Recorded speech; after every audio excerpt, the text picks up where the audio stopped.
Keesokan harinya, kelompok Xian pun berjalan-jalan di kota Pil. Kondisi kota Pil hari itu cukup ramai dengan beberapa orang yang saling berdatangan ke tempat itu. Di antara banyaknya orang, sosok Xian menjadi pusat perhatian karena dia mempunyai lencana alkemis tingkat 7. Tak butuh waktu lama untuk mengenali Xiaoyan karena Xiaoyan berkumpul dengan orang-orang dari klan Ye. Di belakang Xiaoyan, langkah Xinlan pun nampak malu karena diperbincangkan oleh beberapa orang. Xiaoyan pun berkata, pameran dagang kota Pil ini memang sangat meriah, tetapi bahan-bahan obat ini terlihat sangat biasa. Apakah ada tempat yang lain yang bisa saya kunjungi? Ucapnya. Kakak Xiaoyan, jika Anda ingin menemukan beberapa bahan obat yang sangat berharga, perlu pergi ke tempat itu, ucap Xinlan. Lalu dia pun menunjukkan sebuah tempat kepada Xiaoyan. Xinlan pun berkata kalau dia tidak akan mengikuti rombongan Xiaoyan. Di sisi yang lain, Xiaoyan pun berjalan. Namun tiba-tiba dia pun terkejut manakala dia melihat sebuah celah spasial yang muncul di atas langit. Kemunculan celah spasial itu dibarengi oleh melesatnya kereta kuda yang sangat cepat menuju ke sebuah tempat. Tentu saja kemunculan kereta kuda terbang itu menjadi pusat perhatian semua orang tak terkecuali kelompok Xiaoyan. Sementara itu di sisi yang lain, Xiaoyan pun merasa penasaran dengan kereta kuda terbang yang melesat di atas langit. Lalu dia pun menggunakan kekuatan mata api surgawi untuk menyelidikinya. Xiaoyan pun bertanya kepada Ye Chong, apakah ada di keluarga Dan yang dapat menyaingi keluarga Chou Ying dan keluarga Chou, ucapnya. Ye Zong pun menjawab kalau keluarga Dan termasuk keluarga besar di Menara Pil. Namun keluarganya cukup berbakat, tapi rendah hati. Di samping itu, saya tidak tahu mengapa hal ini tiba-tiba menjadi sangat terkenal hari ini, ucap Ye Zong. Akhirnya kelompok Xiaoyan pun melanjutkan perjalanannya. Lalu Xin pun beralih ke kereta kuda terbang yang dinaiki oleh keluarga Dan. Nampak di dalam kereta kuda terbang ada sosok wanita muda cantik bernama Dan Chen. Di sisi yang lain ada pemuda tampan bernama Dan Xuan. Keduanya adalah seorang alkemis dan perwakilan dari keluarga Dan. Ternyata kedatangan mereka berdua untuk mengikuti acara Pil Gathering yang diadakan oleh Menara Pil. Kalau dilihat, kekuatan alkimia mereka berdua ada di tingkat 7 menengah. Namun keduanya mempunyai kekhawatiran yang sama, yaitu sosok Chou Ying dari keluarga Chou. Sementara itu di tempat yang lain, akhirnya kelompok Xiaoyan pun sampai di sebuah tempat. Kemunculan kelompok Ye Zong dan Xiaoyan pun disambut oleh seorang penjaga pameran. Untuk sejenak, Xiaoyan pun nampak kaget. Dia tidak menyangka kalau sosok yang ada di hadapannya adalah seorang kultivator dojong yang menjadi penjaga di tempat pameran. Menyadari keterkejutan Xiaoyan, buru-buru penjaga itu pun mempersilahkan kelompok Xiaoyan agar memasuki tempat pameran. Akhirnya, kelompok Xiaoyan pun memasuki tempat pameran yang telah dipenuhi oleh beberapa orang yang sedang bertransaksi. Di tempat pameran itu ada beberapa toko yang sedang menawarkan beberapa bahan obat langka. Di sisi yang lain, para pengunjung pun sangat antusias untuk mencari beberapa bahan obat langka. Sementara itu, penjaga pun bertanya kepada Xiaoyan apakah yang sedang dicarinya. Xiaoyan pun menjawab, aku sedang mencari 3 bahan obat. Buah kekuatan jiwa, buah iblis, dan ginseng tulang salju, ucapnya. Mendengar nama bahan obat yang disebutkan oleh Xiaoyan, nampak penjaga itu pun sangat terkejut. Dia tidak menyangka kalau bahan obat yang dicarinya itu sangat langka. Namun dia tetap berusaha untuk mengantarkan kelompok Xiaoyan mencari 3 bahan obat yang dicarinya. Selang beberapa saat, akhirnya kelompok Xiaoyan pun sampai di sebuah toko yang sangat ramai oleh pengunjung. Nampak di antara pengunjung itu sedang beradu harga dengan pemilik toko. Di antara mereka terjadi perselisihan. Namun di sela ketegangan itu, sosok penjaga pameran pun muncul, lalu dia pun menghampiri pemilik toko. Nampak raut wajah pemilik toko itu sangat tidak senang dengan beberapa penawar yang ada di tempatnya. Tak jauh dari pemilik toko, sosok Xiaoyan pun sedang mengamatinya. Di samping Xiaoyan, penjaga pameran itu menjelaskan kalau pemilik toko ini agak sedikit pemarah. Lalu dia pun memanggil pemilik toko yang bernama Yan Lao. Dia pun memerintahkan Yan Lo untuk mengeluarkan ginseng salju dan memperlihatkannya kepada Xiaoyan. Akhirnya Yan Lo pun mengeluarkan sebuah kotak yang berisi ginseng tulang salju di hadapan Xiaoyan. Tentu saja ramuan ginseng tulang salju itu menarik perhatian semua orang. Hei pria tua, meskipun ginseng salju ini sangat berharga, namun paling banyak Anda dapat memurnikan ramuan tingkat 7 tingkat menengah, dan itu hanya jika dikombinasikan dengan bahan obat langka yang lainnya. Anda hanya menanyakan harga ini untuk satu tanaman saja. Sepertinya agak berlebihan, ucap Xiaoyan. Mendengar itu, Yan Lo pun berkata, anak laki-laki, kamu cukup tahu beberapa tentang bahan obat, termasuk ginseng salju ini hanya ada 1 di tempatku. Jika Anda mampu, belilah. Namun jika tidak, tinggalkan saja, ucap Yan Lao. Di sela acuh tak acuhnya Yan Lao, tiba-tiba dia pun terkejut manakala Xian pun mengeluarkan pil tingkat 7 di hadapan semua orang. Ini adalah pil Sun Xindan yang mengagetkan pemilik toko. Segera pemilik toko itu pun menghampiri Xiaoyan. Namun di tempat yang lain, Xian pun telah memasukkan pil itu ke dalam botol penyimpanannya.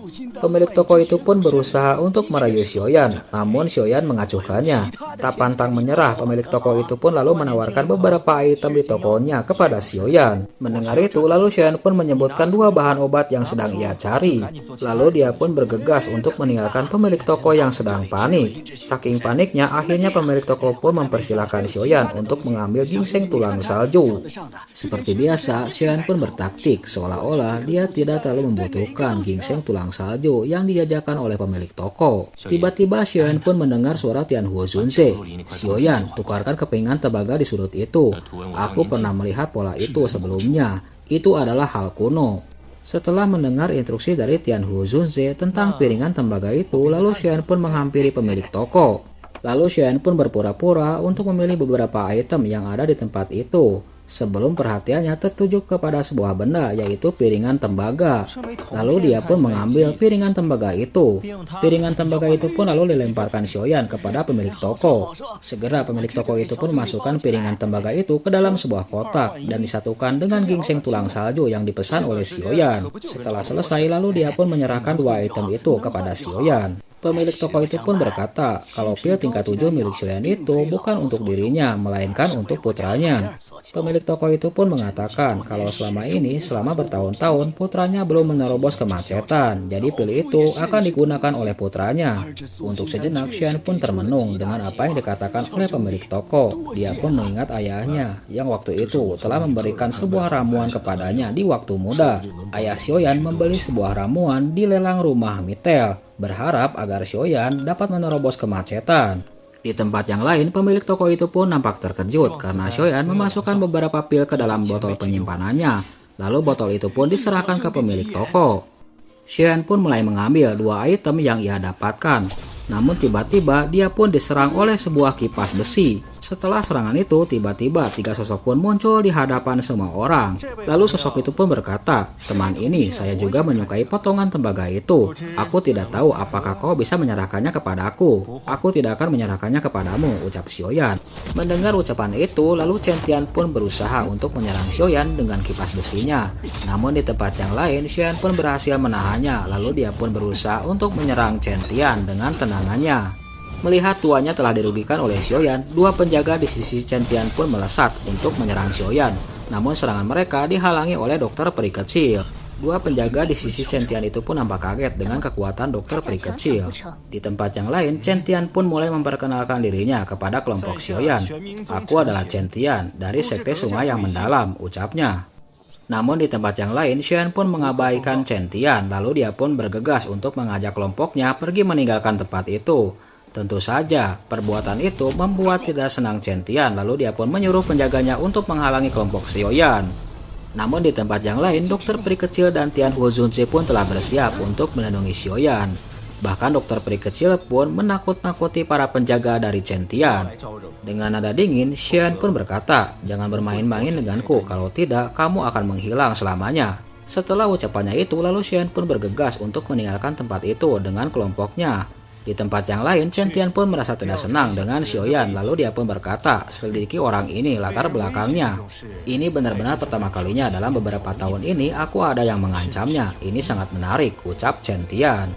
Lalu Xin pun beralih ke tempat kelompok Xiaoyan berada. Nampak ketua Ye Chong sangat bingung dengan kejadian itu. Namun di sisi yang lain, Xiaoyan pun berkata, "Ketua Ye Chong, jangan khawatir tentang orang-orang itu." Ketua Ye Zong pun menghela napas. Kekuatan Sekte Sungai Mendalam ini tidak lemah. Lihatlah penjaga di samping pria berbaju putih itu. Harusnya memiliki status yang tinggi. Menyinggung dia hari ini, aku takut ini tidak akan berjalan dengan baik, ucap Ye Zong. Melihat kegelisahan dari ketua Ye Zong, Xiaoyan pun berusaha untuk menenangkannya. Sementara itu, tak jauh dari kelompok Xiaoyan, sosok Xinlan pun menghampiri Xiaoyan, lalu dia pun menyerahkan beberapa bahan obat yang dicari oleh Xiaoyan. Melihat beberapa obat yang didapatkan oleh Xinlan, Xiaoyan pun nampak senang, lalu dia pun memasukkan beberapa bahan obat itu ke dalam cincin penyimpanannya. Rupanya dengan berbagai bahan obat itu, Xiaoyan berencana ingin membuat pil penghancur tulang darah. Setelah mendapatkan beberapa bahan obat yang dicari oleh Xiaoyan, lalu kelompok Xiaoyan pun mendatangi sebuah tempat, yaitu sebuah manor kediaman dari keluarga Ye. Dilihat oleh Xiaoyan, kalau manor dari keluarga Ye ini sudah lama tidak diurus, bahkan ditinggalkan. Ye Zong pun berkata, ini adalah properti keluarga Ye saya, tetapi karena keluarganya gagal, tidak ada seorang pun yang dapat mengurusnya. Mendengar ucapan Ye Zong, Xiaoyan pun berkata, setiap inci tanah di kota Pil ini sangat berharga, senang rasanya memiliki tempat yang tenang untuk tinggal. Besok adalah hari penilaian untuk 5 keluarga besar, jadi kalau begitu semuanya tidur dengan nyenyak, ucap Ye Zong. Lalu dia pun bergegas untuk meninggalkan kelompok Xiaoyan. Lalu Xiaoyan dan Tianhuo Zunze pun memasuki manor. Xiaoyan pun mengeluarkan sebuah kotak yang berisi piringan tembaga yang ia dapatkan dari sebuah pameran. Xiaoyan pun berkata, Senior Tian, apakah Anda yakin dengan potongan tembaga ini? Mendengar itu, Tianhuo Zunze pun berkata, meskipun kekuatanmu cukup bagus, tapi pengalamanmu cukup lemah dibandingkan denganku, ucapnya. Setelah ucapannya itu, lalu Tianhuo Zunze pun menarik piringan tembaga itu dan meniupnya. Tianhuo Zunze pun berkata, rahasia sebenarnya tidak terletak pada potongan piring tembaga ini, tapi dalam platina ini. Kalau begitu, Anda dapat membakarnya dengan api surgawi. Setelah mendengar penjelasan dari Tianhuo Zunze, segera Xiaoyan pun mengeluarkan api surgawi di telapak tangan kanannya. Lalu dia pun berusaha untuk membakar piringan tembaga yang ada di hadapannya. Butuh beberapa waktu agar Xiaoyan dapat menghancurkan sepenuhnya piringan tembaga itu. Pada akhirnya, piringan tembaga itu pun hancur dan menghasilkan beberapa manik yang berterbangan di hadapan Xiaoyan dan Tianhuo Zunze. Ini adalah bubuk roh. Mendengar itu, Xiaoyan pun nampak terkejut, lalu Tianhuo Zunze pun menjelaskan, debu roh giok ini sangat terkenal pada zaman kuno. Ini bukan hanya kebutuhan untuk memurnikan ramuan kelas 8 tingkat atas, dan jika itu terintegrasi ke dalam jiwa, maka itu akan menyehatkan jiwa, meningkatkan aura dalam jiwa. Maka melangkah ke alam apa yang disebutkan alam spiritual, namun disayangkan, metode kuno kultivasi jiwa telah lama menghilang, kalau tidak keduanya saling melengkapi, hasilnya akan lebih baik. Ucap Tianhuo Zunze. Tampaknya kita hanya bisa menunggu sampai guru diselamatkan. Tanyakan pada orang tua itu, ucap Xiaoyan. Di sisi yang lain, Tianhuo Zunze pun berkata, baiklah kalau begitu, saya akhirnya menyelesaikan misi saya. Sisanya hanya Anda yang pahami. Setelah Tianhuo Zunze pergi meninggalkan ruangan itu, Xiaoyan tetap fokus untuk memperhatikan bubuk roh yang melayang di hadapannya. Namun tiba-tiba bubuk roh itu pun melayang mendekati Xiaoyan. Tanpa diduga oleh Xiaoyan, salah satu bubuk roh itu pun melesat dan memasuki alisnya. Xiaoyan pun nampak pusing setelah dimasuki oleh bubuk roh itu. Dengan menahan rasa sakit di kepalanya, tiba-tiba Xiaoyan pun memasuki sebuah dimensi yang ia tidak ketahui. Untuk sejenak, Xiaoyan pun mengamati keadaan di sekitarnya. Dia pun menyadari kalau dirinya telah memasuki alam spiritual. Xiaoyan pun bergumam dalam hatinya, mungkinkah ini adalah energi spiritual? Dengan rasa penasarannya, lalu Xiaoyan pun mencoba untuk mengetes lebih lanjut, apakah ini benar energi spiritual. Tiba-tiba Xiaoyan pun mendengar suara misterius, lalu dia pun mengalihkan pandangannya. Dia pun melihat sosok avatar yang sangat besar di hadapannya. Sosok avatar raksasa itu pun berkata, tutup langit penempaan inti jiwa. Setelah ucapannya itu, lalu sosok avatar itu pun menghilang di hadapan Xiaoyan. Mendengar ucapan terakhir dari avatar raksasa itu, lalu Xiaoyan pun mempraktekkan teori itu ke dalam meditasinya. Tutup langit penempaan jiwa, ucap Xiaoyan. Lalu dia pun berusaha untuk berkultivasi di dalam alam spiritualnya.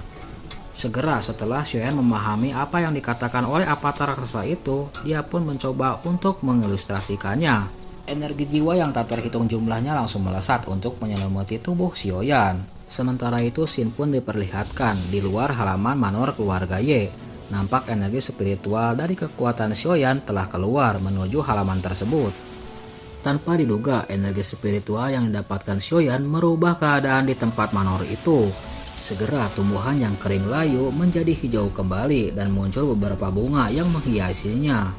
Energi spiritual yang dikeluarkan oleh Xiaoyan menyelimuti seluruh manor keluarga Ye, tak terkecuali manor yang didiami oleh Xiaoyan dan Tianhuo Zunze. Selang beberapa saat, avatar Xiaoyan pun muncul. di halaman manor keluarga Ye.